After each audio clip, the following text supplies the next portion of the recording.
Hey, welcome everyone. So Ollie at UNT is so excited to be partnering with Dr. Andrew Torgett on this one-of-a-kind trip.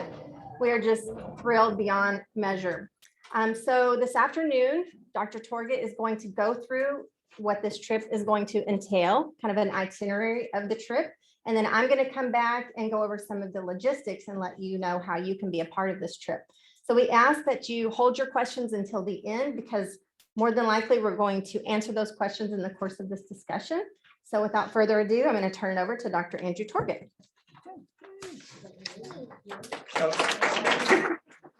Thank you. Thank you. Completely unnecessary, but very much appreciated. Hey guys. Hi. Hello. Hello.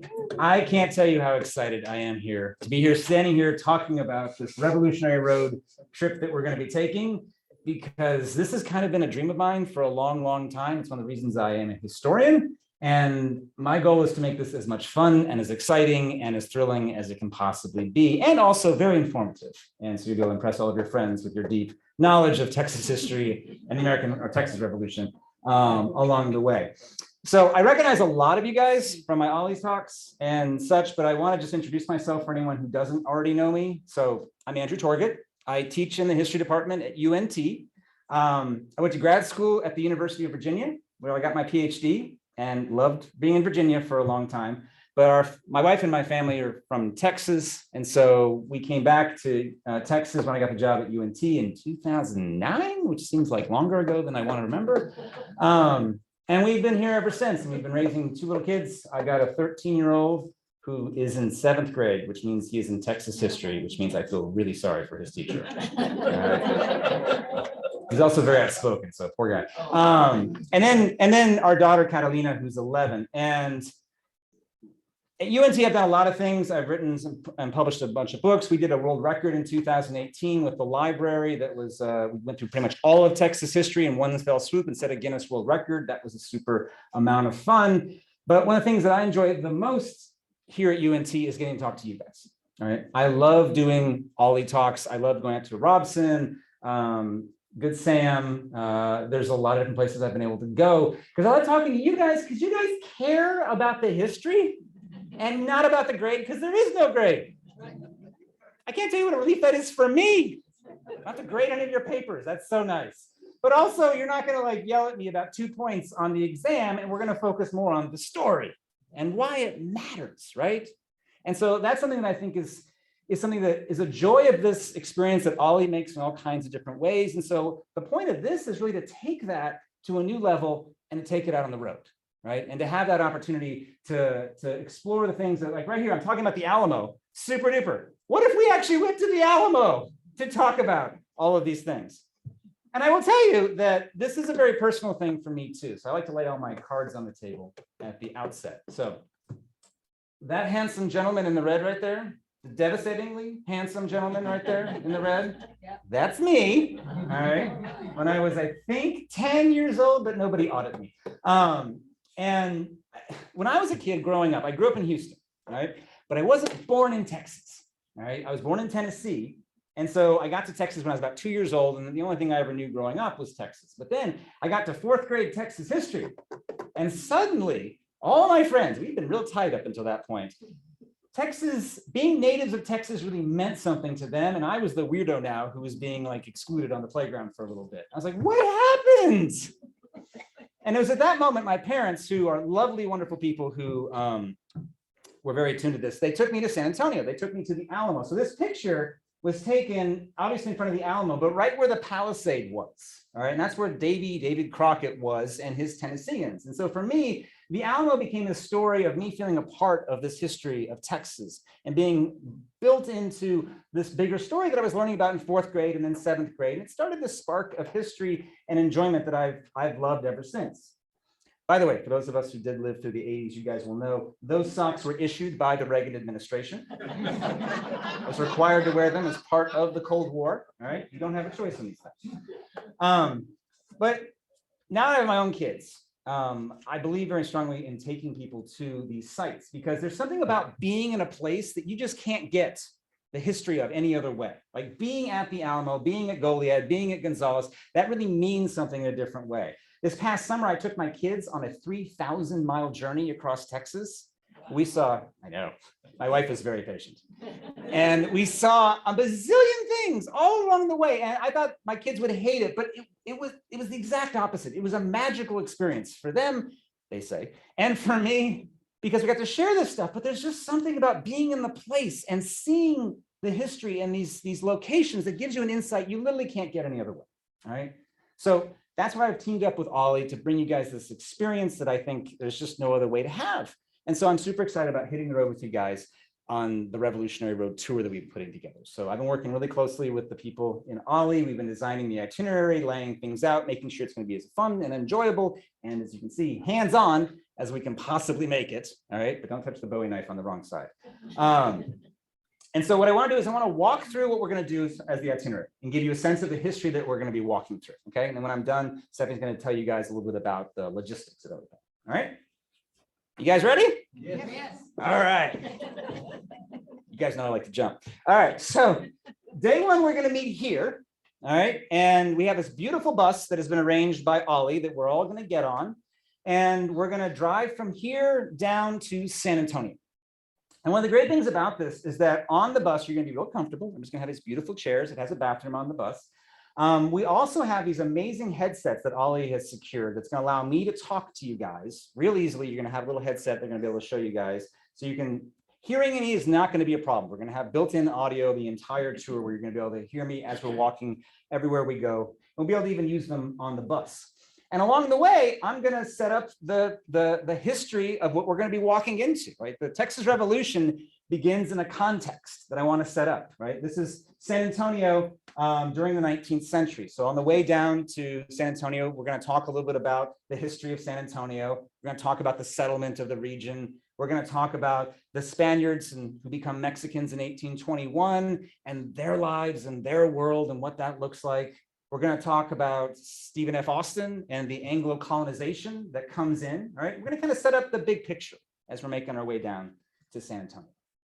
And then when we get to San Antonio, we're going to stay in a beautiful hotel on the Riverwalk, the Embassy Suites, who has been a great partner working and setting all of our logistics. And it's going to be in the heart of downtown San Antonio, which is going to be in the middle of the history that we're going to be walking through and talking through. All right, so I love the location. It's just right in the middle of absolutely everything. We have a room reserved for us. We're going to have a nice catered dinner that evening for all of us to have conversations. And I'm going to set up the next day. And this is going to be our headquarters for a couple of days. All right, you're going to unpack once right here. We're going to spend several days coming out of San Antonio. All right. So the first full day of touring will be the next day, Monday. And so when we get up that morning, we're going to have a nice breakfast. We're going to set up, I'm going to set up the tour for that day. And we're going to get in the bus. And it's going to take us south in San Antonio to the mission south of town. All right. Now, everybody's heard of the Alamo, of course, because we're implored not to forget it. But there are actually 4 other missions south of town that most people don't get a chance to go visit. So we're going to go see all of these missions. Well, not all of them. We're actually going to go see the best one of all, the one that's been the most restored and is most representative, Mission San Jose. All right. That is going to give us a sense of the Spanish efforts to try to colonize Texas that the Mexican government then inherited afterward. And you can see, these mission complexes are actually, beautiful structures that we're going to be able to explore. We're going to come up this direction right here. You can see these places that were built out for Native Americans to live in the mission complex. We're going to talk about how they lived, how they ate, what they wore, all that kind of stuff. We're going to get to tour this beautiful mission, which is one of the architectural gems of Texas. And this is a World Heritage Site as a result of that. And they got a beautiful little museum over here we're going to get to explore. So we're going to walk around. I'm going to give you a personal tour of all of this. All right. We're going to talk about Native American life and what it was like to be Comanches and Apaches in this region, what that meant for the Mexicans, Spaniards, and then Mexicans who lived in the territory, like this gentleman, Juan Seguin, who, get familiar with this guy. He's going to be a character on our tour and show up on a regular basis. He's going to be in the Alamo, and he's going to be at San Jacinto, and he's going to be along for our ride on our bus several times. This is William Barrett Travis. You guys recognize him, commander of the Alamo. We're going to talk about the Anglo-Americans and how they came in. And we're going to talk specifically about how these 2 guys get crossways with the villain of our story, Santa Anna. All right. So if this was a melodrama, we would all be going boo at this point. All right. But we're not going to make him just a cartoon character. And that's going to be a theme of this whole thing. All right. These are real human beings with real stories. And so we're going to get into that and try to understand what is Santa Anna's purpose? What's he trying to accomplish? Why do the Texans see it very, very differently? Right. And try to really understand that story and those different perspectives, because it makes the history so alive and real in a way that doesn't feel like a cartoon. So after we're done with the mission, we're going to go to Seguin. All right, and we're going to have a beautiful lunch in a historic building in Seguin, Texas. Really excited about that for lunch. And then we're going to get back on the bus and head out to Gonzales, which is east of San Antonio. And Gonzales is, as you guys probably know, the famous come and take it experience, right? The Battle of Gonzales on October 2nd, 1835, which this is on every bumper in Texas now, I do believe, right? So it's probably the most famous bumper or bumper sticker in the state of Texas that nobody really knows the story about. So what we're going to do is we're going to go to Gonzales. And what happened in Gonzales is Mexico tried to reclaim a cannon, and most people do know that. But we're going to talk about what really happened there. We're going to go to the river where this fight started breaking out between the Anglos and the Mexican government that was coming to take it. We're going to go to the peach orchard where they buried the thing to try to hide it from Santa Anna's army. Imagine the thing, you're like, let's bury this thing and they'll never find it. Then they change their mind, dig it back up again, stick it on a carriage, and then attack the Mexican troops. So we're going to get to do all of that. And then in Gonzales, I hope to do a display of the weapons of the Texas Revolution. And this is going to be a theme of the experience, is that I want to make this as hands-on as it can be. Right? So this is a Kentucky long rifle, actually made in Pennsylvania. And we'll talk about this and how these work. You get to pick it up and get your hands on it if you're interested in that sort of thing. I actually happen to have a friend, believe it or not, who has a replica of the Gonzales cannon. And so we're asking the city of Gonzales if we can actually fire it in Gonzales, which would be a really amazing opportunity, right? I feel pretty good we can do this. The city manager needs to call me back, but we'll see. I'm not promising that. I'm just saying this is the level of hands-on we're hoping to make available to you guys. All right. But one thing we definitely will be able to see is the actual cannon itself, which is in the Gonzales Museum right here. This is the Gonzales Memorial Museum. They have a display on this side and a display on this side. Over here is where the cannon is that is believed to be the actual come and take it cannon from October 2nd, 1835. So we'll get to see that. You'll get to tour the museum. And any questions you guys have all along the way, you can ask me. I will be there right next to you. You'll be walking with me, somebody who's spent my lifetime studying this sort of thing. You can ask me any questions at any point about any aspect of this that you're interested in, all right? And so I love this image of the newspaper right after the breakout of the fight of Gonzales. Freedmen of Texas, to arms, to arms. Now's the day and now's the hour. And once the revolution got going, things started to get fast and furious. And we're going to start literally following the trail of the revolution itself. Because when we get on the bus in Gonzales and go back to San Antonio, that's the route that Texas rebels took to try to throw out Santa Anna's army.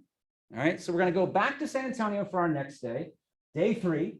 And then we're going to spend that day in San Antonio itself, because San Antonio was soon overwhelmed by the revolution. It became the battle site for most of the fighting that happened early on in the war. All right.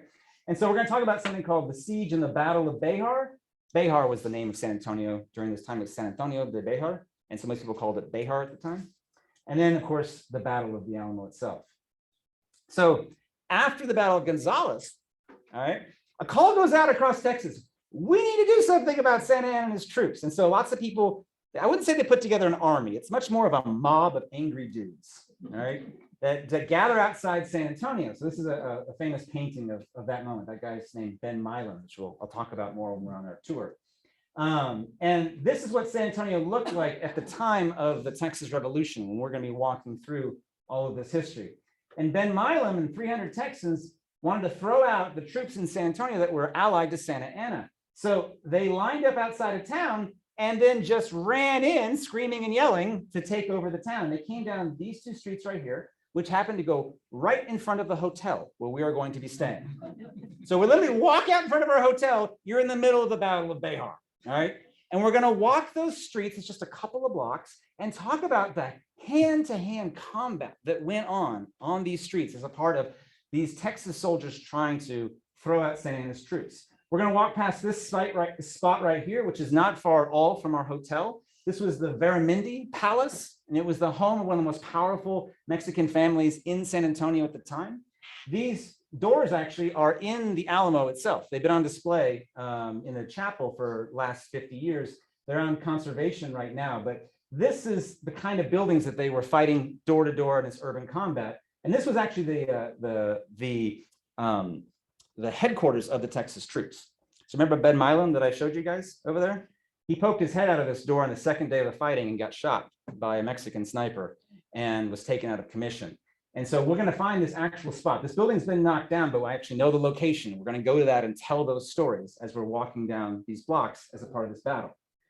So those guys were fighting street to street. It took them 5 days to fight their way to the city center right here. And they're pushing out this guy, a guy named General Koss, who is often referred to as Santa Anna's brother-in-law. He was not actually Santa Anna's brother-in-law, but he was the Mexican general in charge in San Antonio. And he and his men take about 150 casualties and move out this direction right here. So we're going to talk about that story, about how the Texans won this improbable victory here in San Antonio. And we're going to end in this beautiful plaza right here in front of the San Fernando Church, which is another incredibly historic site. This was the historic center of San Antonio from the colonial period forward. And it's the epicenter of the end of the Battle of Béjar, but it's also the most important building on the coming of the fight for the Alamo. All right, so the San Fernando Church, this is a 19th century picture of it. It was the tallest building in San Antonio. It's one of the most prominent buildings in San Antonio. And so after Santa Anna's troops got thrown out of San Antonio, Santa Anna hears about that, puts together an army and marches towards Texas. And as he's making his way in, this is the point where they were allowed to look out for Santa Anna. All right. So we're going to talk about the approach of Santa Anna and his men, his army. They march into San Antonio on February 23rd, 1836. And Santa Anna himself actually dismounts right here at this spot in front of the San Fernando Church, which we know from eyewitness testimony that we'll be able to talk about when we're there. So we'll literally be in the footsteps of Santa Anna as he arrives in San Antonio. And then they raise a flag on the very top of the San Fernando Church, a blood red flag to tell the people of San Antonio who are opposing him, I will kill all of you if you don't surrender. And they don't. They go hide in the Alamo, setting up the great fight right there. All right. We're going to get to talk about all of that. You're going to get to take a look at the San Fernando Church. We're going to have lunch over here. There's a place we're going to have a catered lunch. It's going to be real beautiful. It's a wonderful location. And then most people don't know this, but right here, see this side right here? When this door is open, you can see the sarcophagus that has supposedly the ashes of Alamo defenders that were gathered up in 1837 and put in right there. So we'll get to see that, talk about that, set up all of this. It's a beautiful place. After that, we're going to talk about how the Texans and the Tejanos in San Antonio retreated east to get away from Santa Anna and hid in this thing you probably never heard of, the Alamo on the eastern side of town. All right. I want to point out this map right here. The Alamo at the time was on the very edge of San Antonio. It was actually outside most of San Antonio. Today, it's in the middle of everything and it's all surrounded on both sides. But this is what remains. And you guys know this, I'm sure, but this is what everybody thinks is the Alamo complex. And that's what survives of the Alamo complex. But that's just the chapel, right? So we're going to talk about the real Alamo, the full Alamo. This is another theme of this entire experience. You're going to get the full story. You're going to get the broader, deeper story. Because the Alamo Chapel, you can see it right here. This is what survives today, was just a tiny piece of a much larger complex, which is why the first day we go to San Luis, it's so important to go there to see what that complex that really was. You get a sense of the full scale of the Alamo, all right? And so we'll talk about this big footprint right here. We'll walk that big footprint right here. So when people go to the Alamo, Ripley's Believe It or Not is over here for some reason. But people go to the chapel and they don't have a sense of that most of the action was actually out here. Now, the city of San Antonio has actually closed off these streets now to walking. So we'll be able to peruse and walk without worrying about getting hit by cars. That's a big plus, right? And they're building a museum over here. I'm actually on the advisory board to the Alamo for the museum that they're building right there. So I happen to know a lot of the things they're doing. They're recreating some of the spots out here. They've recreated the southwestern corner right here. They're recreating the Palisade. They're recreating the entrance to the Alamo. Those will be ready by this summer. So we'll get to walk those places. We'll get to see those places that people haven't seen before. It's literally the perfect time to be doing this tour in a way that you couldn't have done 5 years ago or even last year, quite frankly, despite COVID. So we're going to walk all of that. It's not a big space. It's not a lot of walking, but we're going to walk through that history, right? We're going to talk through how Santa Anna, when they charged the Alamo on March 6th, 1836, they came over the north wall right here. And we're literally going to trace the steps of the Alamo defenders as they retreated, making their way back here. There's actually multiple stages of that final battle that most people don't get a chance to talk about, and how they made a final stand over here, which is right in front of the Alamo Church itself. All right, so it's appropriate if there's one thing that was going to survive for the Alamo's complex. I think the chapel itself is a really good thing. So we'll talk through all of that, and then you guys are all going to have timed entry tickets to go into the Alamo Chapel. The General Land Office used to be you just walked in. Now they have timed tickets to be able to get in. So we've already done it. We've already reserved a block of tickets for you guys because we have friends at the Alamo who are making this available and accessible for all of us. So we'll go in as a group together. We get to tour the Alamo Chapel, the grounds, and you'll be able to do it knowing far more of the history than anybody else who walks around at the Alamo, besides the historian of the Alamo himself. So that'll be day 3. Day 4, now we're going to follow the part of the story that almost nobody knows. All right, because after the fall of the Alamo, the Texas Revolution is not over by any means. And in fact, things are going really badly for the Texans, right? So what happens is that in the aftermath of this, Santa Anna starts sending his troops out multiple other directions to put down the Texas Rebellion. One of the most famous places they go to is Goliad, La Bahia, as it was known before that, which is, basically an hour and a half south of San Antonio. And so we're going to go here to the Presidio La Bahia. That's the chapel of that particular place. Well, that doesn't appear to be working. Wait, hold on. Oh, wait, here we go. I was there recently. We were filming a little mini documentary about Goliad. So I wanted to give you a sense from this image right here. That's me right there. I'm Andrew Torget, There I am. History for Teachers, and we're in Goliad at Presidio La Bahia. Give you a to sense. give you a tour of one of the most iconic places of the Texas Revolution. Beautiful site. It really is. And it gets very few visitors for reasons I can't quite imagine yet. But this is the location we're going to go. This is the fort that Texans had down south from San Antonio that was under the command. Under the command of this guy, James Fannin. All right, and we're sure you guys have heard of James Fannin if you've done any reading in Texas history, but he's in command of 400 soldiers at Goliad, and he will tour the grounds, we'll tour the sites of all these different places, we'll talk about his command in all these locations. But one of the things we're going to talk about is how it wasn't just Santa Anna who was invading Texas. There was actually another Texas army under the command of General Urrea here, who was attacking from the south. While Santa Anna was going up to San Antonio, Urrea was coming along the coastline right here. And when he marched into Goliad, Fannin here has to retreat in a big hurry. So we're going to go down there. We're going to see the Presidio, and then we're going to follow Fannin's retreat. He's going to load up 9 cannons and 500 muskets, which was a poor decision because he went really slowly as a result of that. I don't know if you guys know this, but cannons are heavy. Okay, very heavy. He dropped one in the San Antonio River and spent a whole hour fishing it out. So he only gets 7 miles down the road before guess who rides up and surrounds him? General Urrea and all of his men. And that happens at this place right here, the Fannin Battleground, which I don't think anybody goes to. But it's an amazing spot. And we're going to go there and talk about what happened, because Fannin and his men get surrounded and they make this valiant last stand out in the middle of a giant field. And they fight off Urrea's men for a whole day, but eventually have to surrender.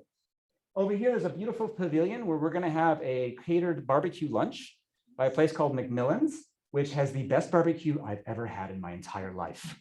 I am not exaggerating. The guy who owns that place, McMillan, you'll meet him. He actually is catered for the Smithsonian, for President Obama, for President George W. Bush. Like, he's in demand, and he's going to come cater for us, okay? In this spot. It's going to be amazing. I'm super excited about that. But we're going to talk about that fight, Fannin's surrender, Fannin being brought back, and all of his men brought back to this chapel where 400 men were shoved into this cathedral that you guys are going to get to go see as their prison. 400 people shoved into this tiny space for a whole week.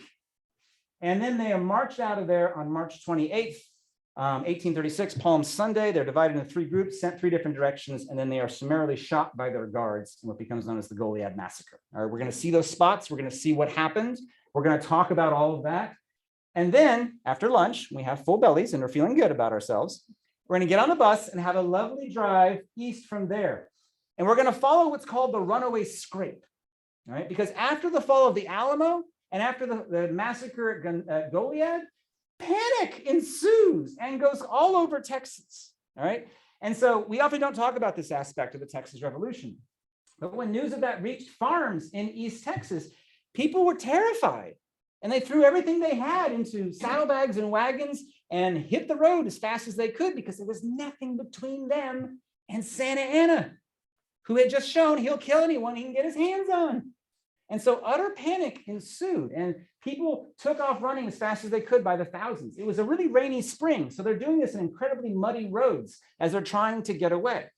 And so this is going to be an opportunity for us to talk about women during the Texas Revolution, children during the Texas Revolution, non-combatants during the Texas Revolution, which we don't get much of a chance to talk about. We usually talk about the big battles and they are important.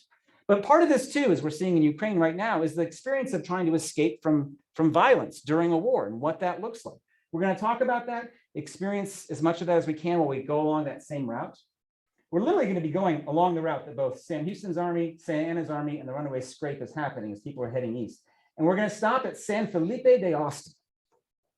I don't know if anyone's ever been to San Felipe de Austin. It's off of I-10 near Sealy. I think about 4 people a year usually go there. It's in a beautiful place. It was the capital of Stephen F. Austin's colony.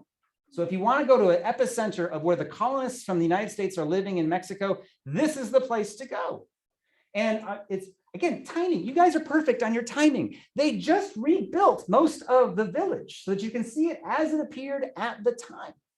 So we're going to get there. And they're opening it just for us. All right. It would normally be closed. They're going to be opening it just for us. We have exclusive access to the place. You guys are going to get a personal tour from me with our headsets on, walking around, talking about what this place was like.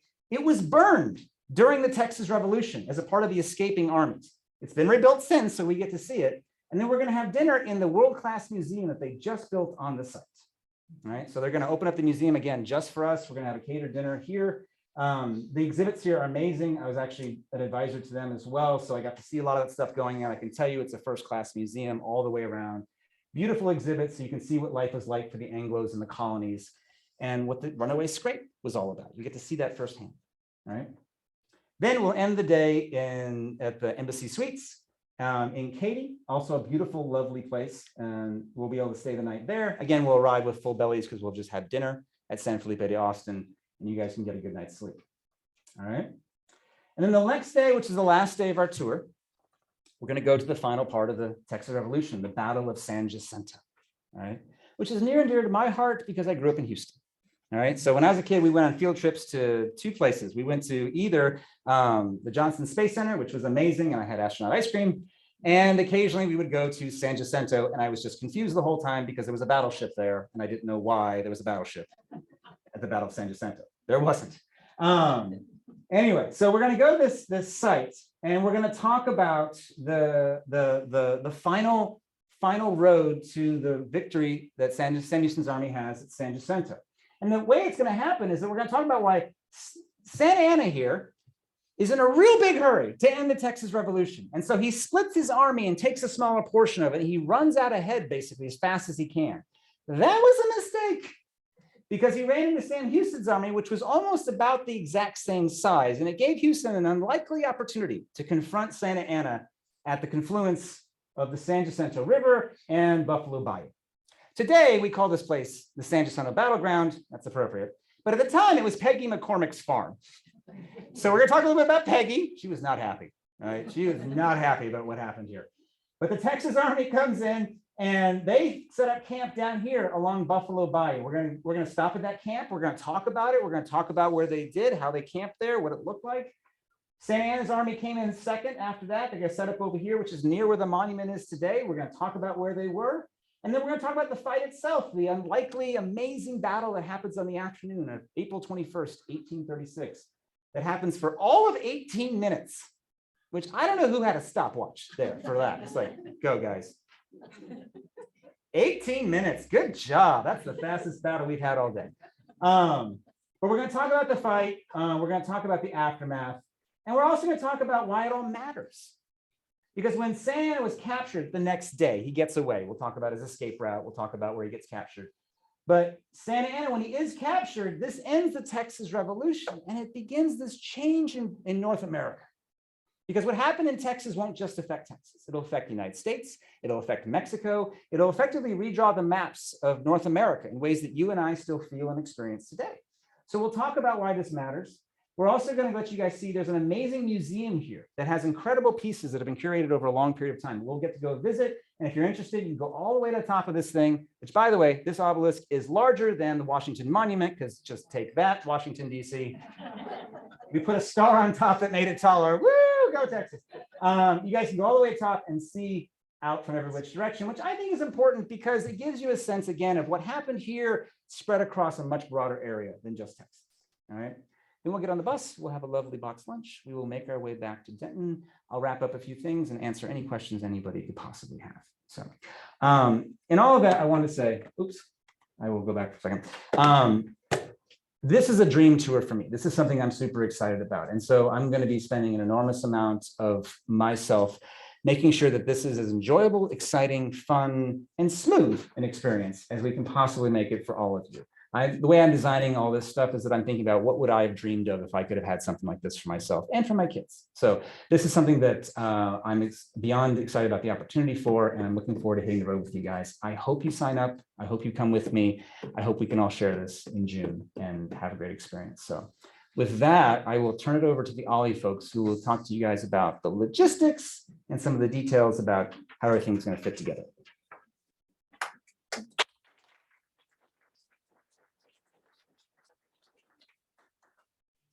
Well, you're a hard act to follow. And I don't jump up and down, but I can tell you that Ollie at UNT shares Dr. Torget's enthusiasm for this trip. How does it sound? Pretty amazing. Yeah, so I get to go through the fun logistics of the trip, but I think probably a lot of you are curious about some of these things. Again, if we can save questions till the end, we might answer questions that you have along the way. I'm going to look down at my notes sometime to make sure that I'm covering everything that you might be wanting. So I will say this trip will fill up quickly. So we encourage you, if you're interested, to go ahead and reserve your spot by putting down a deposit. We anticipate this probably filling up within the next couple of weeks. So just to keep that in mind as you're considering if you want to participate. You are required to be an Ollie member to attend this trip. So if you have a friend or a family member that you want to invite on this trip, that's fine. We'd love to have them. They would need to join Ollie to participate. We have our cheapest level to join. If you're not going to attend many classes, is $55. So they could join for $55 and then travel on this trip with us. The total cost for the trip is $1,560. The deposit is $500 of that.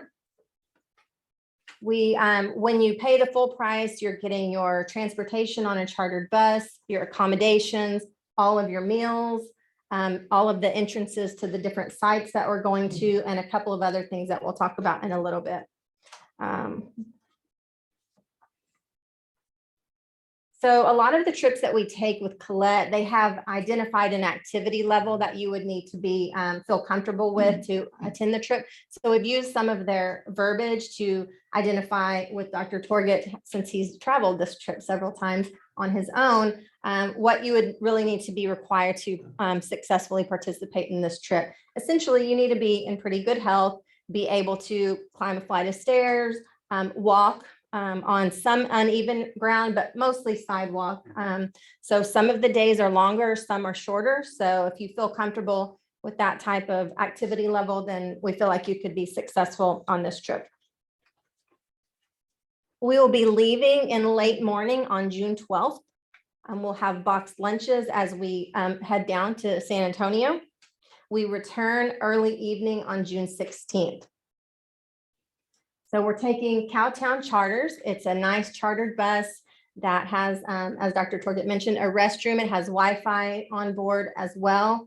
You can take one piece of luggage, large bag that will be stored underneath, and then you can take a carry-on that you can store on above your seat. It also has a DVD player, so Dr. Torget can share video as he's doing some of his onboard lectures. Although who could get tired of listening to him talk? Probably nobody. My kids. We probably all share that in common. He shows some of the slides of our accommodations, and of course, Embassy Suites is awesome place to stay, and being right on the Riverwalk and in the heart of, you know, what we're touring is going to be extra special. And personally, for the Embassy Suites, I like their made to order breakfast. But at this first location, we're spending 3 nights there, so you can arrive and kind of unpack and get settled. We'll be there for 3 full nights, and the trip will take us from that location, but you'll come back each evening and be able to unwind there. We will have dinner catered meals in the hotel at night. That will be nice. So we can kind of unwind in the evenings. The last night of the trip, we're spending the night at another Embassy Suites in Katy. So we'll have the same kind of situation. We'll have are we having a catered meal there, Leanne? No, we're not eating a catered meal there, but we'll spend the night there before we head back. As I mentioned, all of the meals are included on this trip. It's 4 breakfasts, 5 lunches, and 4 dinners. Also included in your price, we're designing a custom trip t-shirt for you. And Dr. Torget is creating a guidebook that will have bios in it. It will have maps in it. So if you don't want to take notes, you don't have to. It will all be in there. But if you want to take notes, there will be space for you to take notes as well. So it's kind of a keepsake of the trip, specially designed from Dr. Torget. I don't know if you've been on trips before that you kind of fall back a little bit and you can't hear a word that your guide is saying. So we thought that might happen with a trip of 45 people. So Leanne did a lot of research and found some amazing microphone headset. And I'm going to show you how easy it is. So each participant will be checked out a headphone. You just simply wear it like this. You put on your little headset, and then you just turn it on the side. Dr. Torget will have one just like this, but his has a microphone in front. And so we tried it out today. We had a tester sent to us, and Leanne had on the microphone. She went outside far away, and I could hear her perfectly in the corner of this building. So you just feel like that feed comes directly to you. You can adjust your own volume. If you happen to have a hearing aid, these come on the outside, so it's not going to interfere with that. So we think this is a good solution for making sure that you can hear, not miss a word from him.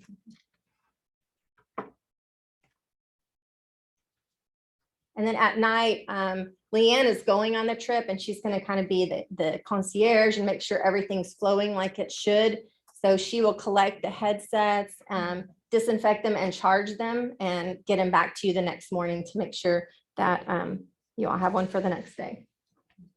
So UNT does not mandate mask wearing. We can't as a state agency. Some of the sites we go to might have different restrictions. So you don't have to wear a mask on the bus or anywhere that we're gathering. You certainly can if you would like. So you might consider bringing a mask with you for the sites that might have something. We'll keep you updated on if a certain place is going to require them.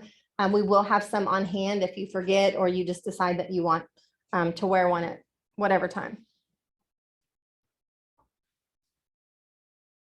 Okay, so this is going to be a very popular trip. So we anticipate having a waiting list. So once you put down your deposit of $500, it reserves your seat right then and there. If you decide for some reason that you need to cancel or desire to cancel, you would need to let us know with writing by April 1st. And that way, by April 1st, we can give you the money that you've paid back. We do encourage you to use a credit card with any payments that you make. Writing a check, we can accept a check, but going back to get a refund through UNT, you'd have to fill out a W-9, and it's just a more lengthy process. So we encourage you to use credit cards. It's up to you, but it's our recommendation that you use a credit card. So a refund deadline would be April 1st, but look at that face. Who's going to want to cancel? Nobody. Once you sign up, you're going. The full payment deadline is May 2nd. That's not too far from now, but like we said, there's going to be a lot of interest. So we need to have the exact numbers who's staying, so Leanne can coordinate with the hotels and getting the room situated and everything. So you can reserve your spot today. By the way, y'all are the first people to be able to reserve your spots and find out the itinerary. We've had people calling once they heard about it, trying to book without even knowing what we were doing. They're like, just save my spot. I want to go. And we're like, sorry, not yet. Y'all are the first group to see the full itinerary and have the opportunity to put your reservation down. Those of you who put down your deposit today will get a signed copy of Dr. Torget's book, Seeds of Empire, Cotton, Slavery, and the Transformation of the Texas Borderlands. So you'll get a copy of that. We didn't get them in today. We're getting them in Friday. So what I ask you to do, if you're putting your deposit down today and you want a special inscription aside from a signed copy, on the back of your registration form, just write what you would like Dr. Torget to put in your book. Otherwise, it will be autographed. So that's only for people who are here today who put down their deposit today. So we encourage you to explore getting your own personal trip insurance. We're not requiring it, but and these are not recommended. These are just samples of personal insurance, travel insurance that we found for domestic travel. So you can explore that and see what makes sense for your travel needs. And we usually require it on Colette when we go internationally and such, but for this trip, it's up to you how you want to insure yourself if you do. So what's next? Complete your reservation form. Leanne and Jordan will be sitting outside at the table. They will be able to take your reservation form, which is the back of the pamphlet that we have produced for you. And I would ask that you sit here and complete it in its entirety before approaching the desk, just so we don't get kind of backed up. And have your form of payment ready too, and your credit card or your check. Remember, if it's a check, it would take longer to get a refund. And then have on the back of your membership form the inscription that you would want in your book. If you want one, if there's nothing there, it will be an autographed book. Or a joke for me. Right. Another thing that we're requiring for this particular trip, because there's such a quick turnaround with it, is that we are registering only in person. So if somebody calls and they say, well, I'll put a check in the mail, we're not doing that because we can't track, if they mailed it in 2 weeks ago and there's only a couple of spots left. So every registration has to be done in person. If you put your deposit down and later you want to pay the balance by credit card over the phone, we can absolutely do that. You can call and we can take the balance over the phone. But all registrations, so pass this on if your family or friends are attending, they'll need to come to our office, or you can do it in their stead if you need to. See if I forgot anything.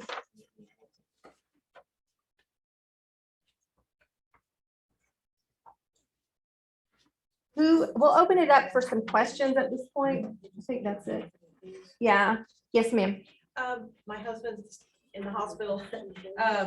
Do I need to do a separate form for him? Each individual needs Yes. to do a form? Good Okay. question. The question is, do you need to do an individual form each person? And the answer is yes. Okay. So every traveler will need to do one form. It has a space for your dietary needs, any special medical issues. So that there is a space on your form. Pull it out. Pardon me? They're all connected. Jordan, do we have more forms that are separate from the brochure? We can print some, Brandon. On the first page, there's a place for your emergency contact name and phone number. That needs to be someone that's not traveling with you, somebody that can be called, that's not here. And then right underneath that, dietary restrictions, allergies, or other special accommodations and requests. Please fill that out so we have that on hand. We're creating a master spreadsheet. We want to put in as much information as we can to keep you all as safe and healthy as possible. What other questions? Yes, ma'am. I'm assuming the bus will have a restroom on board. The bus does have a restroom on board, yes, and Wi-Fi. Which one's more important? I'm just kidding. Yes, ma'am. It does have. Difference whether you're a two-people couple or a one. The price is the same. Yeah, there's no, yeah, No single supplement. right. There's no single supplement. The price is the same for every traveler. Yes. San Jacinto Tower, is there an elevator? Yeah, that's a great question. Yes, there's an elevator. I was just talking to the museum director. It's been closed for the last 2 years and they're opening it up in a month. So it'll be open for us when we get to San Jose. Y'all do understand that all of these things that are miraculously happening are happening because the special person that's taking it. I mean, some of them maybe, yes, but we're I getting fixed the some. elevator myself. Yes. Okay, maybe not that, but we're getting into certain spaces and getting certain things done because of who we're traveling with. I mean, to serve on the boards of these spaces that we're going to, that's a pretty big deal. So we are super excited about this trip. We wanted to, as many of our Ollie members to go on it as can. We imagine that within 2 weeks, this trip will be full. So if you have family or friends that want to attend, remember, we'd welcome them as well. Need to be an Ollie member. Aside from that, good to go. Yes, ma'am. The question is, can you be an Ollie member without being 50 yet? Absolutely. We only market to over 50, but we have members that are under 50. And we especially have members that join to travel. We've had kids that are in their 30s who travel with us. They still have to sign up to be an Ollie member, but they can be, yeah. Other questions? Yes. How long do you anticipate the trip to and from Denver? I mean, to and from, like, to San Antonio, it's about a 5-hour drive to San Antonio, and then it's about a 5.5-hour drive from San Jacinto back. Question is the driving time from Denton to San Antonio, and the answer was about 5 hours. The drive back is about 5.5 hours. We will be taking rest breaks, and on the buses, we'll be providing waters, snacks, and we'll be having rest breaks along the way as well. Yes. For you, sir. Yesterday on the land, when we voted in the primaries for land commissioner, there was stuff about the Alamo. You taught about that, about the Alamo Park or something? Yes, I don't know what those Forgot all specifically. that. Well, so there's a race for land commissioner right now. And so George P. Bush is the current land commissioner. And so that's the race there. The general land office owns this, well, it doesn't own, but runs the Alamo now. It used to be run by the Daughters of the Republic of Texas. That's since shifted. And what that was about is that they're trying to rebuild a lot of the Alamo in the plaza. So a lot of that area I was talking about that doesn't exist, they're trying to rebuild and redo some of that stuff, including that museum that I'm helping advise. And so that's all associated with that. I knew you had taught about that sometime. Yeah. There was no test. I mean, I can make tests for you guys if you want. I'm not gonna grade them. I just said I could make some. Are there other questions that we can answer right now? Okay, so as questions come up, feel free to email Ollie if it's a question specific for Dr. Torget. We'll I'll make be sure. right here if you guys have questions. Yeah, and right now. afterwards, if you want to visit, as a reminder, Jordan and Leanne are out at a desk taking memberships. Please fill out your forms here before going in there. Thank you so much. We look forward to seeing you on the bus.